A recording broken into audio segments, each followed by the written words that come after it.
Hello students, last class में हम लोग एक्सरसाइज 6.5.3 कर रहे थे। उसके बहुत सारे क्वेश्चन हो गए थे, कुछ और बचे हुए हैं तो उनको भी देख लेते हैं।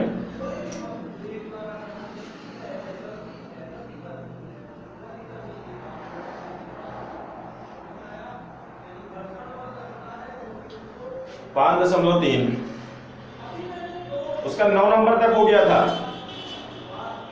ठीक है, 10 नंबर से देखते हैं। 10 नंबर पे दिया हुआ है, दर्शाइए कि A1 A2 A3 ऐसा करके AN से एक AP बनती है। यदि AN नीचे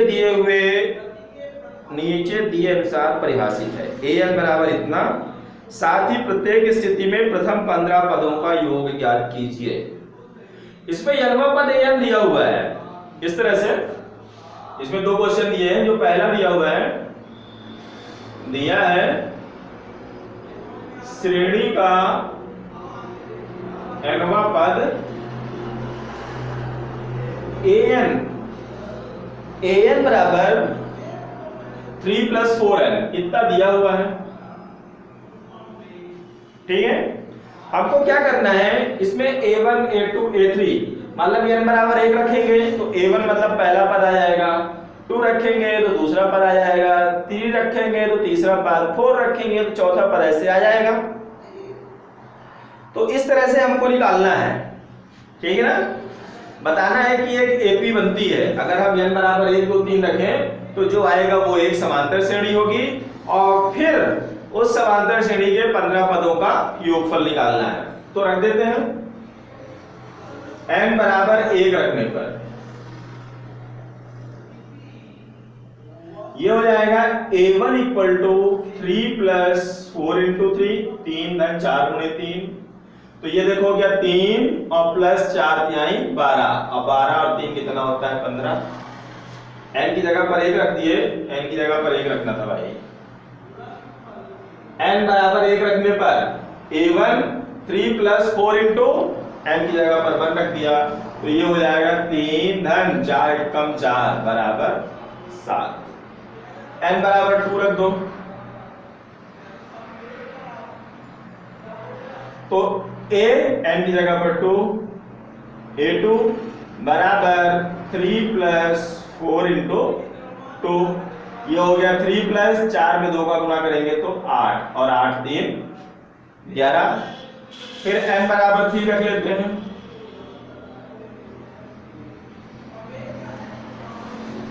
A3 3 + 4 × n की जगह पर क्या रख दिया गया है 3। तो ये हो जाएगा 3 × 4 = 12 बराबर 15। और भी देख सकते हो A4 A5 A6 A7 सब रख दो, कोई दिक्कत नहीं, बट हम 3 ही रखते हैं, बहुत ज्यादा नहीं रखेंगे। अब हमको किस तरह से श्रेणी मिल रही है, पहला पद 7, दूसरा 11, तीसरा 15। सवाल में लिखा था कि A1 A2 and so on AN में से एक AP बनती है, तो क्या इन पदों से एक AP बन रही है? अतः प्राप्त श्रेणी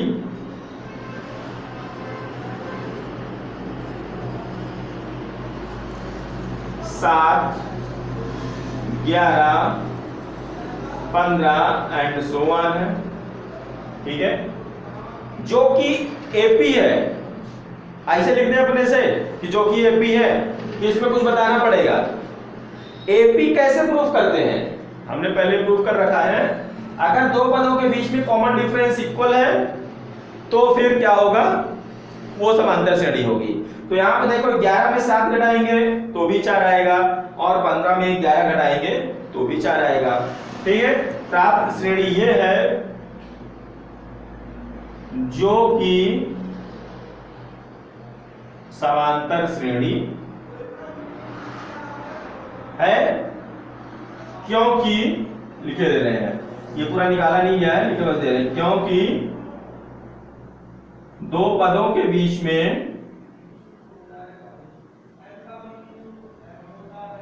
सर्वांतर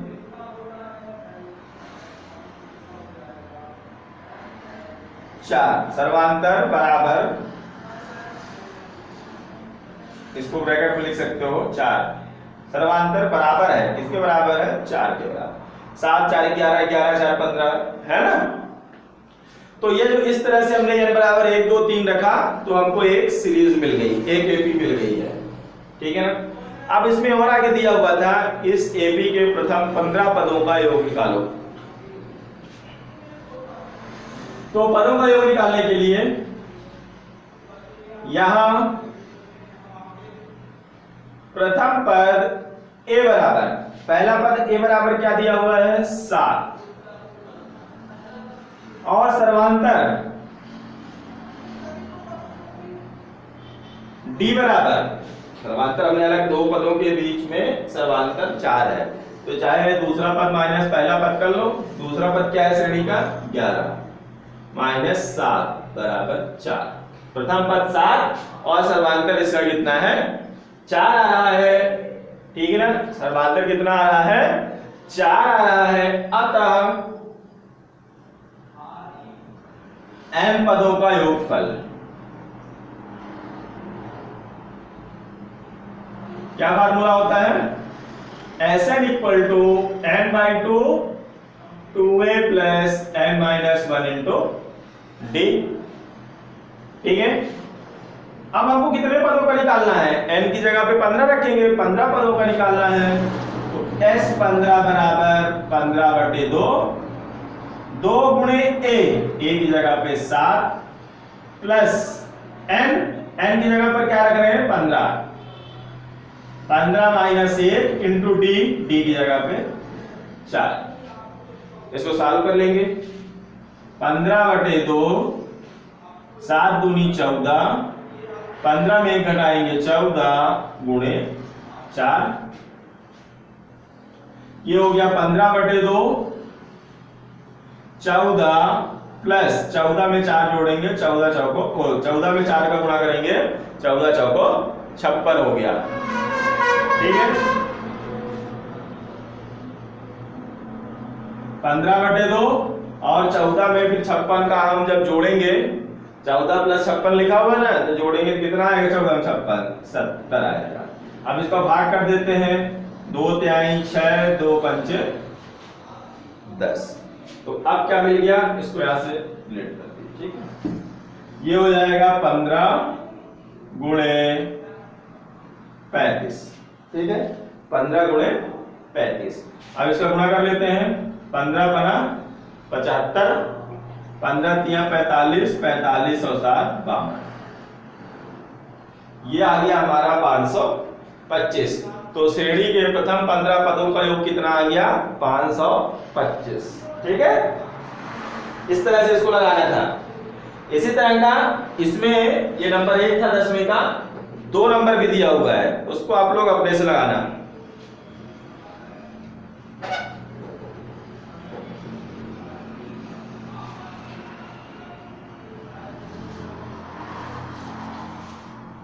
एक अगला क्वेश्चन दिया हुआ है 11 नंबर। यदि किसी एपी के प्रथम n पदों का योग 4n माइनस n स्क्वायर है। यहां पे ऊपर वाले सवाल में इसमें सवाल में अंतर है। ऊपर वाले सवाल में an का मतलब nवा पद, और यहां पे क्या दिया हुआ है? यहां पे दिया हुआ है n पदों का योग Sn। ये क्वेश्चन नंबर 11 है। दिया है n पदों का योग Sn बराबर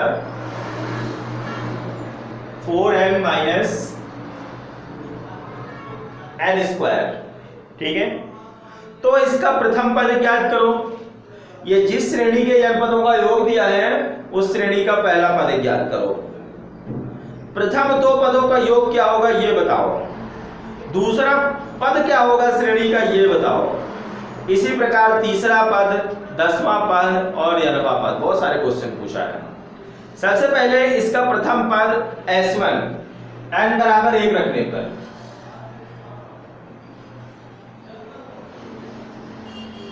n की जगह 1 रख देंगे। S1 बराबर 4 गुणे 1 माइनस 1 का स्क्वायर, 4 1 कम 4 माइनस 1 बराबर 1। S क्या कहलाता है? श्रेणी के पदों का योग।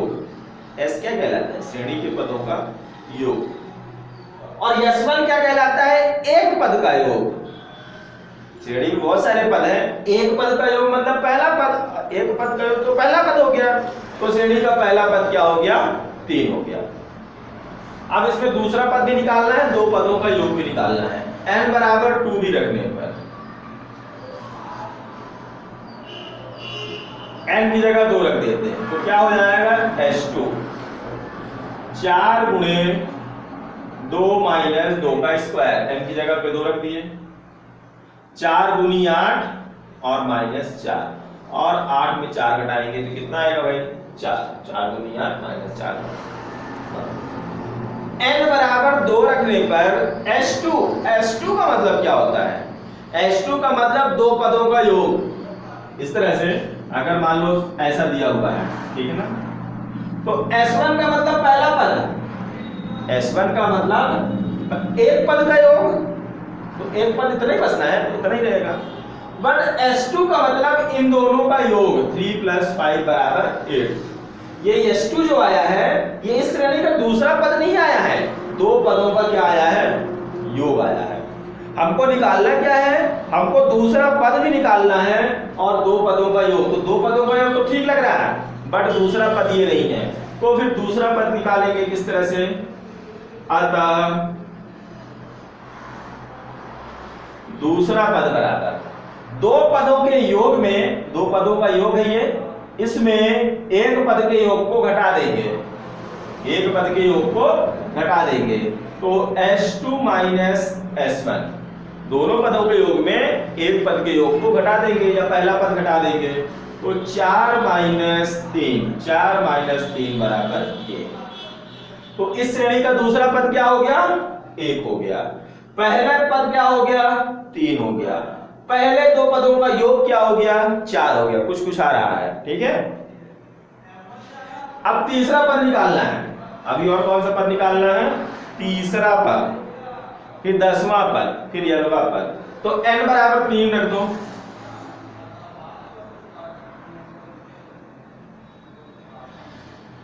तीन रखने पर ये हो जाएगा S3 बराबर 4 गुणे 3 और माइनस 3 का स्क्वायर।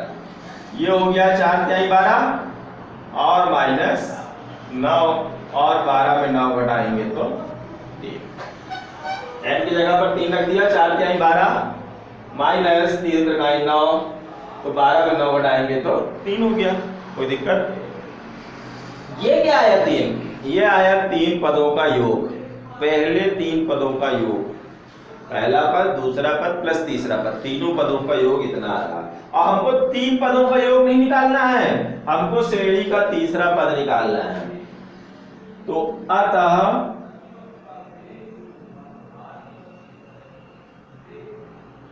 तीसरा पद बराबर, तो तीसरा पद बराबर क्या हो जाएगा?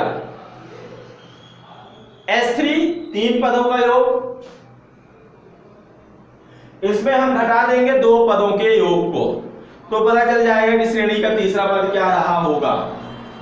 ठीक है, पहले तीनों पदों का योग हो गया, 3 पद जो भी रहे होंगे, फिर दो पदों का योग कर लिया पहले दूसरे का, और पहले दूसरे में वो तीसरे वाले से पहले दूसरे को घटा दिया, तो पता चल जाएगा कि तीसरे पद पे क्या लिखा रहा होगा।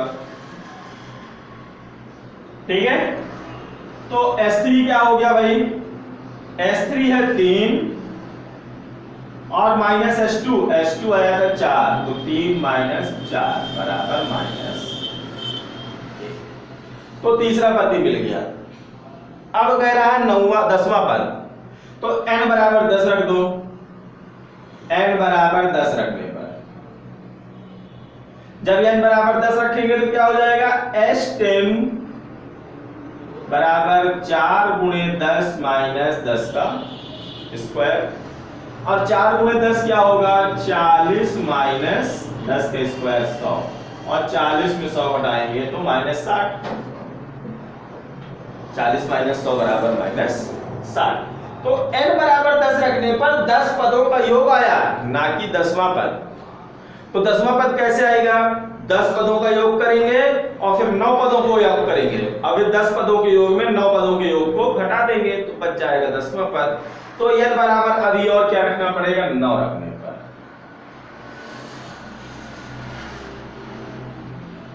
तो ये हो जाएगा S9 equal to 4 into 9 minus 9 का स्क्वायर, n की जगह 9 रख दिए।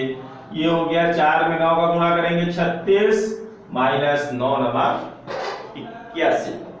36 में 81 घटाएंगे, 11 में 6 घटाएंगे 5 और 7 में 3 घटाएंगे 4 माइनस 45। तो ये आ गया 10 पदों का योग, ये 9 पदों का योग। अतः 9वां पद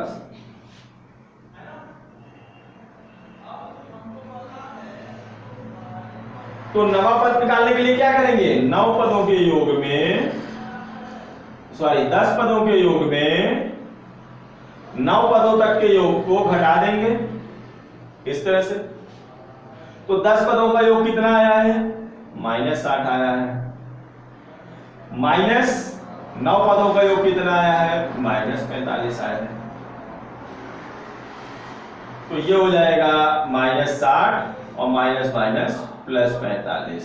तो -60 प्लस 45 बराबर आएगा -25। 25 क्यों आएगा भाई, 15 आएगा ना। ये 9वां पद आ गया, ठीक है। अब एक और चीज पूछा है, 9वां पद श्रेणी का 9वां पद ज्ञात कीजिए। n पदों का योगफल था, an भी निकालना है। तो देखो 9वां पद और n पद, ठीक है। तो Sn बराबर तो दिया हुआ है, n पदों तक का योग दिया हुआ है। अब हमको 9वां पद निकालना है। जैसे मान लो आपको कौन सा पद निकालना था, 9वां पद। तो हमने क्या किया, पहले 10वां निकाला, फिर 10 पदों का योग निकाला, फिर 9 पदों का योग निकाला और फिर घटा दिया। 9वां पद निकालने के लिए एक ज्यादा निकालना था ना। तो इसी तरह से nवां पद निकालने के लिए कि nवां पद क्या है, हम Sn में n-1 तक के पदों को घटा देंगे। n पदों के योग में n-1 पदों के योग को घटा देंगे, ठीक है। इस तरह से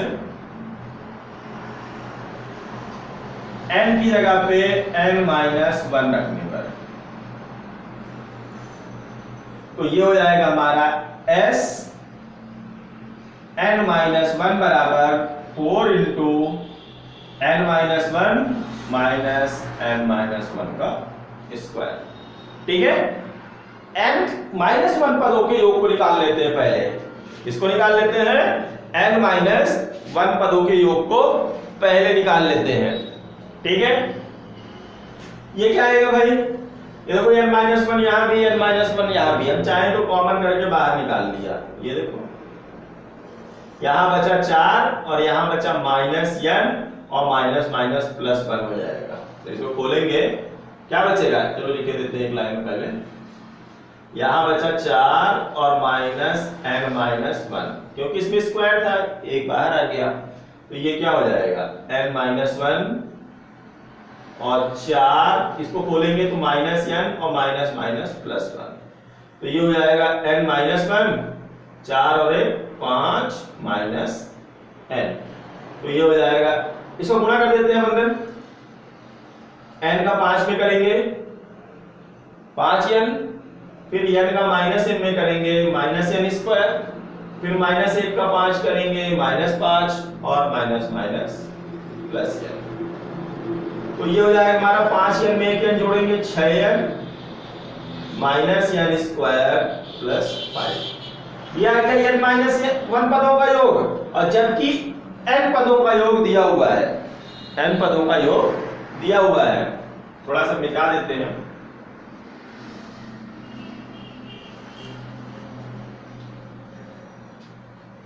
अब वो कौन सा पद निकालना है, हमको n-वां पद निकालना है। अतः n-वां पद बराबर होगा n पदों का योग माइनस n-1 पदों का योग, ठीक है। n पदों तक के योग को n-1 पदों के योग में घटा देते हैं। तो Sn बराबर क्या था भाई, 4n माइनस n स्क्वायर और माइनस Sn-1 इतना आया 6n minus n square plus 5। ये हो जाएगा 4n minus N square minus 6n और minus minus plus N square और माइनस 5। ये हो जाएगा एन स्क्वायर से एन स्क्वायर कट गया, प्लस माइनस था, 4n में 6n घटाएंगे तो माइनस 2n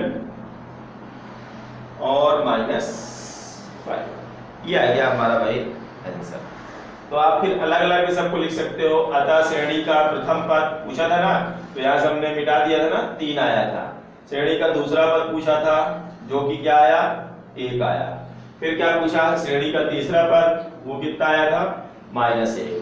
श्रेणी का 9वां पद पूछा था, वो आया -1।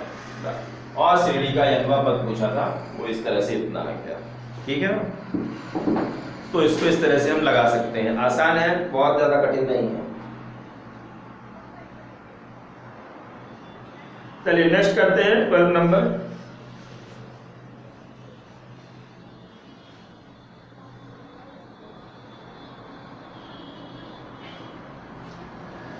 नंबर क्वेश्चन पे दिया हुआ है,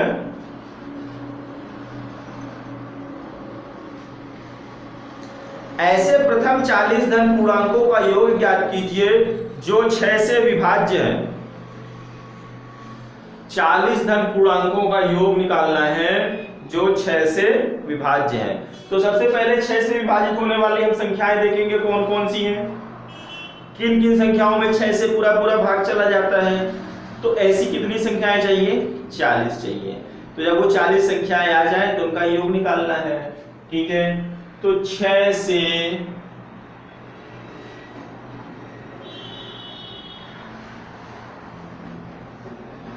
विभाज्य होने वाली संख्याएं, ठीक है। और स्टार्टिंग से ही 6 प्रथम 6 धन पूर्णांकों का, धन मतलब माइनस में नहीं होनी चाहिए कि आप माइनस वाली संख्या ले लो, या तो आप 12 15 शुरू करो। एकदम जो पहली संख्या 0 के बाद जो पहली संख्या है 6 से विभाजित हो जाएगा, वो कौन सी संख्या है, वो है 6। 6 से पूरा पूरा भाग चला जाएगा, धन में भी है। उसके बाद 12, फिर 6 3 18, 6 4 24, ऐसे ऐसे करते चले जाओ। ठीक है, कितनी संख्याएं लेनी है, 40 संख्याएं लेनी है, क्योंकि 40 पदों का योग निकालना है, 40 पदों तक। ठीक है, अब हमको इसका सम निकालना है। तो सम में मतलब ऐसे निकालना है n/2। n मतलब पदों की संख्या, कितने पद है, 40। a और d यहां से निकाल लेंगे। यहां प्रथम पद a बराबर कितना है, 6 है। सर्वांतर d कितना है, दूसरा पद माइनस पहला पद, 12 माइनस 6 बराबर 6 है। ठीक है, सर्वांतर ये हो गया। अब पदों की संख्या n कितनी है, कितने पदों का निकालना है, प्रथम 40 धन पूर्णांकों का। तो n बराबर कितना है, 40 पद है। अतः जो n पदों का योग है का फार्मूला है वो क्या होता है, n/2 2a प्लस n - 1 तो d। n की जगह पर कितने पदों का निकालना है, 40 पदों का। तो s 40 बराबर n की जगह पे 40 रख दिया, 2 गुणे a की जगह पर 6 रख दिया, प्लस n की जगह पे 40 रख दिया, माइनस 8 और d की जगह पे 6 रख दिया। ये कट जाएगा, 20 से कम 20, 20 दूनी 40, 2 दूनी 4, 20 आ गया। 6 में 2 का गुणा करेंगे 12, 40 में 1 घटाएंगे 39, और ये कुछ है ना, d2 पे था तो इनको 6, ये हो गया 20, 12 प्लस 39 में 6 का गुणा करेंगे, 6 नहीं है 54, 6 3 18 5 23। ठीक है, इन दोनों को जोड़ देंगे तो ये हो गया 20 गुणे 12 को इसमें जोड़ेंगे तो ये हो जाएगा 246। अब 246 में 20 का गुणा कर लेंगे तो ये हो जाएगा 2 छक्का 12, 2 चौको 8, 1 9 और 2 दूनी 4, 4920। ठीक है, 4920। ये आ गया 40 पदों का योग। ठीक है ना। 40 पदों का योग कितना आ गया? 4920। चलिए इसी तरह इसका 13 नंबर क्वेश्चन है, उसको आप लोगों को अपने से करना है। 8 के प्रथम 15 गुणजों का योग। तो जैसे 6 के अविभाज्य होने वाली संख्या, तो 8 के गुणज क्या हो जाएंगे? गुणज मतलब पहाड़ा, मल्टीपल। 8 8 दूनी 16, 8 त्रिक 24, 8 चौको 32 डैश डैश। ठीक है। a बराबर कितना है? जैसे इसमें निकाल लिया, a बराबर 8, सर्वांतर निकाल लिया, 16 में 8 घटाएंगे 8 आएगा। अब पदों की संख्या कितनी है? इसमें पदों की संख्या 15 दी है, तो n की जगह 15 रख देंगे और फिर इसी सवाल पे रखेंगे, हल हो जाएगा, पूरा आंसर आ जाएगा। काफी आसान है। 14 नंबर पे भी 0 और 50 के बीच की विषम संख्याओं का योग ज्ञात कीजिए। तो 0 और 50 के बीच में कौन कौन सी विषम संख्या होती है भाई? 0 और 50 के बीच में, इसको बता देता हूं थोड़ा सा। कौन सा क्वेश्चन है? Question number 14। 0 और 50 के बीच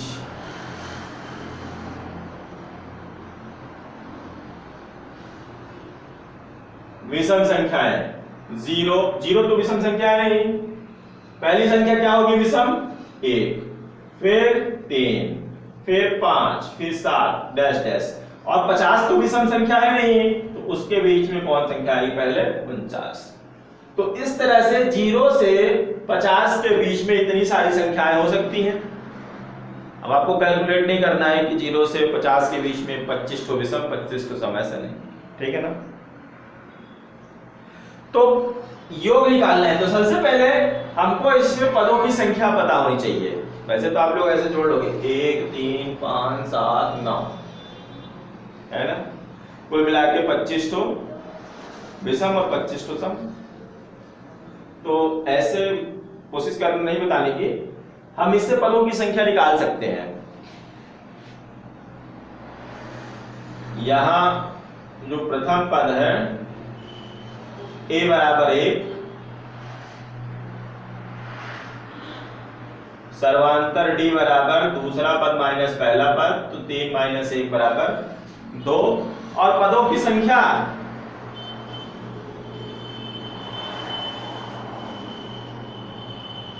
वो निकालनी है। माना श्रेणी में पदों की संख्या कितनी है? n। ठीक है। तो यलमापद वाले फार्मूला से निकाल लेंगे। यहाँ पे एक चीज और लिख लेना, तथा an बराबर, यलमापद an क्या है? आखिरी पद 49, an क्या है? 49 लास्ट पद। तो an बराबर हो जाएगा a plus n minus 1 into d। क्या निकाल रहे हैं हम इससे? इससे निकाल रहे हैं कि इस श्रेणी में पदों की संख्या कितनी है। ठीक है। अब an बराबर 49, a की जगह पर 1, n माइनस 1 और d की जगह पर 2। इसको इधर लेके आएंगे तो 49 माइनस 1 बराबर, इधर प्लस में है ना, इधर आएगा तो माइनस में हो गया, n माइनस 1 इंटू 2। 49 में 1 घटाएंगे 48, n माइनस 1 इंटू 2। अब 2 को इधर लाएंगे तो बटे पे चला आएगा, तो 48/2 बराबर n माइनस 1। इसको काटेंगे, 2 दूनी 4, 2 चौको 8 बराबर n माइनस 1। तो ये हो जाएगा हमारा -1 को इधर लेके आएंगे तो 24 प्लस 1 बराबर n, और 24 धन 1 बराबर 25। तो n बराबर कितना आ गया? 25। वो पहले से ही पता था कि 1 से 50 तक में 25 विषम 25 सम होते हैं, बट उसको हम इस तरह से पहले कैलकुलेट करके दिखाएंगे। अब क्या करना है? हमको 25 पदों का योग दिखाना है।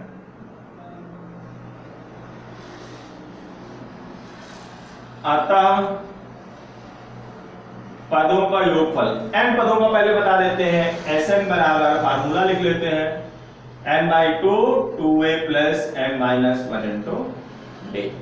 तो n की जगह पर 25 रख लेते हैं। S 25 बराबर 25 बटे 2, 2 गुणे a की जगह पर 1 प्लस n माइनस 1 25 माइनस 1 और d की जगह पे 2, ये हो गया 25/2, 2 1 कम 2, 25 में 1 घटाएंगे 24 गुणे 2, 25 में घटाए 24 गुणे 2, ये हो गया हमारा 25/2, 2 प्लस 24 दूनी 48, ठीक है। ये हो गया 25/2 और इसको जोड़ेंगे 48 और 2 तो 50, तो ब्रैकेट हटा दिए तो इनको लगा दिए। अब इसको काट देंगे 25 दूनी 50, तो बचा क्या 25 गुणे 25, और 25 से 25 में गुणा किया जाएगा तो कितना आएगा 625। तो इस तरह से प्रथम 25 विषम संख्याओं का योग कितना आ गया 625 आ गया, ठीक है ना। चलो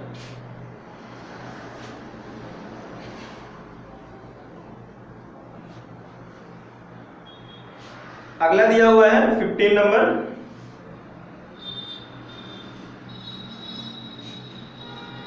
निर्माण कार्य से संबंधित किसी ठेके में एक निश्चित तिथि के बाद, निर्माण कार्य ठेके से आजकल होता है, सारे काम ठेके से होने लगे, ये तो आपको पता है।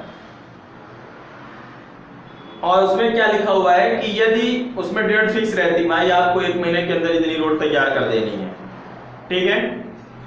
अब अगर वो ठेकेदार लापरवाही किया, काम लेट करता है, तो उसमें लिखा हुआ है कि जुर्माने का प्रावधान है। क्या प्रावधान है? पहले दिन अगर 1 दिन लेट हुआ तो 200 रुपए लगेगा जुर्माना, दूसरे दिन के लिए 250 रुपए, पहला दिन के लिए 200 और दूसरे दिन के लिए 200, तो ये लगेगा ही 250 रुपए और लगेंगे, वो ठीक है ना। मतलब अगर 2 दिन लेट हुआ तो 450 रुपए पक्का है। इसी तरह तीसरे दिन के बढ़ता जा रहा है, बहुत तेजी से बढ़ रहा है, तीसरे दिन के लिए 500 है, अर्थात प्रत्येक उत्तरोत्तर दिन का जुर्माना अपने से ठीक पहले दिन के जुर्माने से 50 रुपए अधिक है, ठीक है। एक ठेकेदार को जुर्माने के रूप में कितनी राशि अदा करनी पड़ेगी यदि वह इस कार्य को 30 दिन का विलंब कर देता है? क्वेश्चन तो बहुत बड़ा है, परीक्षा में आने लायक है नहीं, फिर भी मैं बता देता हूं आप लोगों को, ठीक है ना। कोई ठेकेदार है, वो काम कर रहा है, अगर काम लेट कर रहा है तो उसमें जुर्माना लग रहा है, सीधा सा लिखा हुआ है अगर 1 दिन लेट होगा तो 200 रुपए लगेगा, ठीक है। अगर 2 दिन लेट हुआ तो 200 ये और 250 और 450 रुपए, 2 दिन का 450 रुपए हो जाएगा। अगर 3 दिन लेट किया तो 300 और जुड़ जाएगा तो 750 रुपए हो जाएगा। इस तरह से इसका पैसा बढ़ता जाएगा। तो ये जो जुर्माना है, इससे हमको अंकों की एक श्रृंखला मिल रही है, ठीक है ना।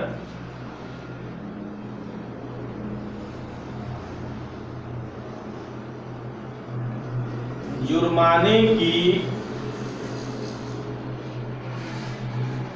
राशि से प्राप्त श्रेणी, ये जुर्माने की जो राशि है वो एक श्रेणी बना रही है। वो श्रेणी किस तरह से है? 200, 250, 300, 350 डैश डैश डैश, ठीक है ना। इस तरह की एक श्रेणी मिल रही है, ठीक है। यहां जो प्रथम पद है A बराबर वो है 200, जो सर्वांतर है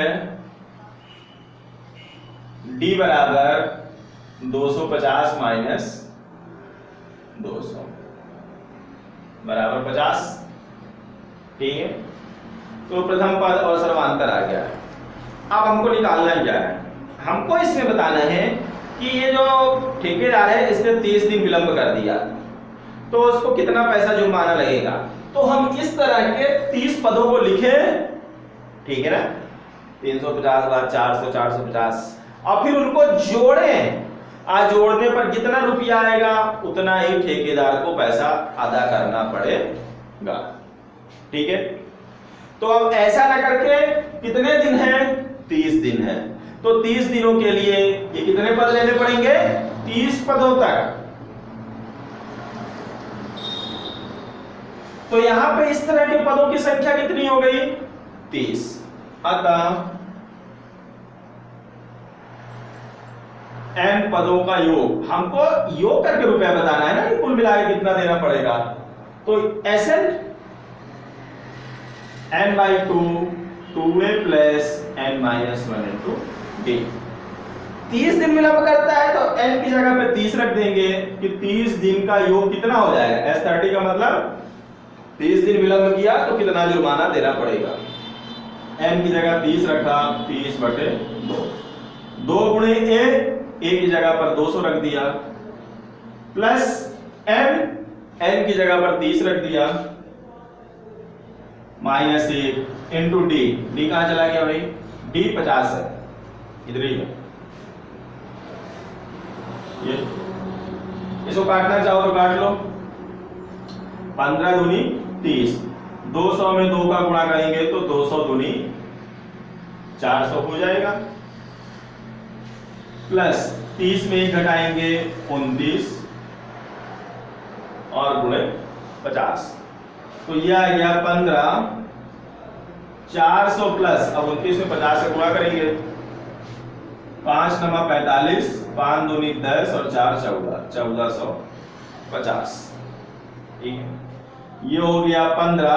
अब इन दोनों को जोड़ देते हैं, 14 4 1850, ये दोनों जुड़ गए 1850 आ गए। अब 1850 में 15 का गुणा कर लेते हैं, 0 15 75, 15 8 120, 7 127 और 15 कम 15 और 12 27। ठीक है, 1850 और 900 18,500 और 5 से गुणा करेंगे तो 0 5 25, 5 8 40, 2 42 और 5 1 5 4 9 0 मान 7 8 9 17। ठीक है, तो ठेकेदार को कितना जुर्माना अदा करना पड़ा भाई, 30 दिन काम अगर लेट किया तो अतः ठेकेदार को रुपए 27,750 जुर्माना देना पड़ेगा। आप लोग भी ऐसे करना, जब घर आपका ठेकेदार लेट बनाएगा ना तो जुर्माना लगा देना, तो जल्दी जल्दी बना देगा। ठीक है, टाइम से बना देगा, जुर्माने के डर से काम टाइम से हो जाएगा। चलिए एक क्वेश्चन और करते हैं इस एक्सरसाइज का, इसके बाद ये चैप्टर हमारा समाप्त हो जाएगा। क्वेश्चन नंबर 16, क्वेश्चन नंबर 16 पे दिया है, किसी स्कूल के विद्यार्थियों को उनके समग्र शैक्षिक प्रदर्शन के लिए 7 नगद पुरस्कार देने के लिए 700 रुपए की राशि रखी गई है। बच्चों ने खेल कूद सब में भाग लिया होगा, तो कुल मिलाकर के 700 रुपए की राशि रखी गई है। ठीक है ना, और उसमें से 7 लोगों को देना है, 7 इनाम देने हैं और कुल रुपए कितने हैं 700 रुपए। अब सबको बराबर बराबर तो नहीं देंगे, पहला वाला ज्यादा पाएगा, फिर दूसरे स्थान वाला, तीसरे स्थान वाला, है ना। यदि प्रत्येक पुरस्कार अपने से ठीक पहले पुरस्कार से 20 रुपए कम है, लिखा हुआ है ना, प्रत्येक पुरस्कार अपने से ठीक पहले पुरस्कार से 20 रुपए कम। जैसे अगर पहला पुरस्कार 100 रुपए है तो दूसरा 20 कम, मतलब दूसरे वाले को 80 रुपए मिलेगा, फिर तीसरे वाले को 80 में भी 20 कम 60 रुपए मिलेगा, चौथे वाले को 60 में से 20 कम 40 रुपए मिलेगा, है ना। तो इस तरह से बताना है कि प्रत्येक पुरस्कार का मान ज्ञात कीजिए। आपको बताना है कि पहला पुरस्कार कितने का है, दूसरा पुरस्कार कितने का है, तीसरा पुरस्कार कितने का है। हमको तो अभी पता ही नहीं है कितने का है, तो हम मान लेते हैं। माना प्रथम पुरस्कार की राशि कितनी है, x रुपए है, पहला पुरस्कार x रुपए का। फिर आगे प्रश्न में लिखा हुआ है कि अब प्रत्येक पुरस्कार अपने से 20 रुपए कम हो, तो दूसरे पुरस्कार की राशि कितनी हो जाएगी,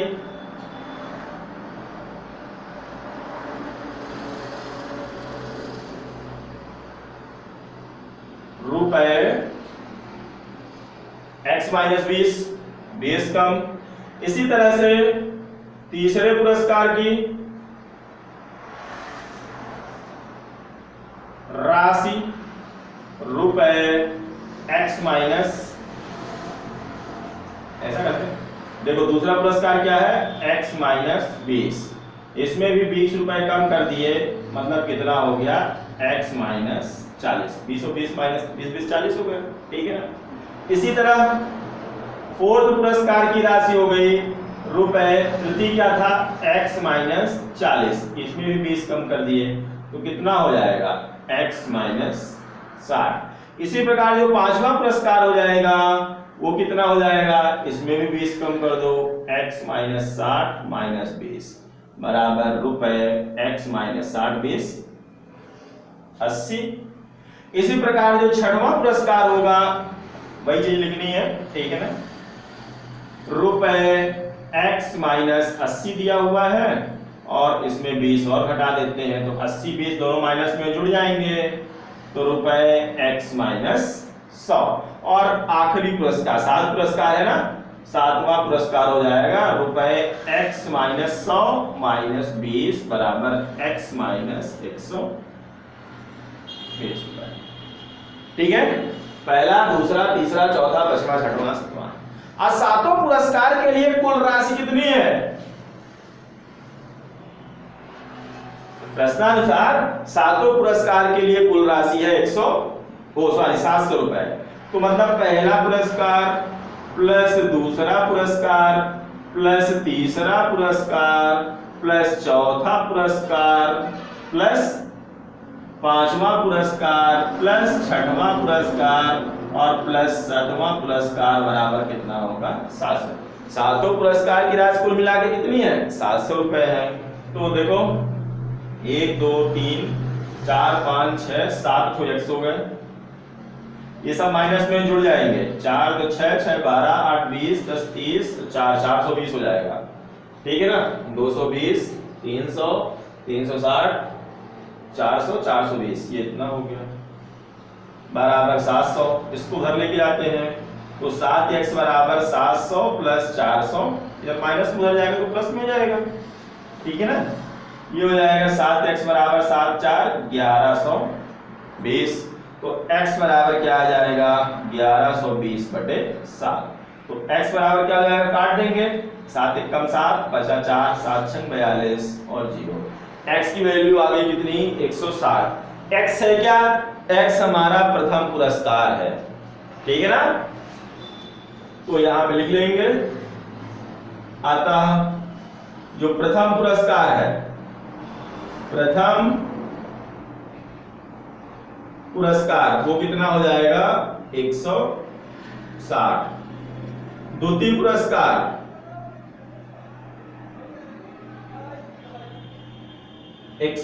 माइनस 40 बराबर 120। फिर तृतीय पुरस्कार, तृतीय कितना है x माइनस 60, x 160 आ गया, ये माइनस 60 बराबर रुपए 100। फिर चतुर्थ पुरस्कार 160 और चतुर्थ क्या था भाई, चौथा है माइनस 80 बराबर कितना हो जाएगा 80 रुपए। फिर पांचवा पुरस्कार 160 माइनस 100 बराबर 60 रुपए। छठवां पुरस्कार 160 माइनस 120 रुपए, ये सातवां पुरस्कार है, ठीक है ना। 1 2 3 4 5, एक थोड़ा सा गड़बड़ हो गया कहीं पे, क्या 60 20 80 माइनस 100, हाँ ठीक है 120 सातवां पुरस्कार, ठीक है।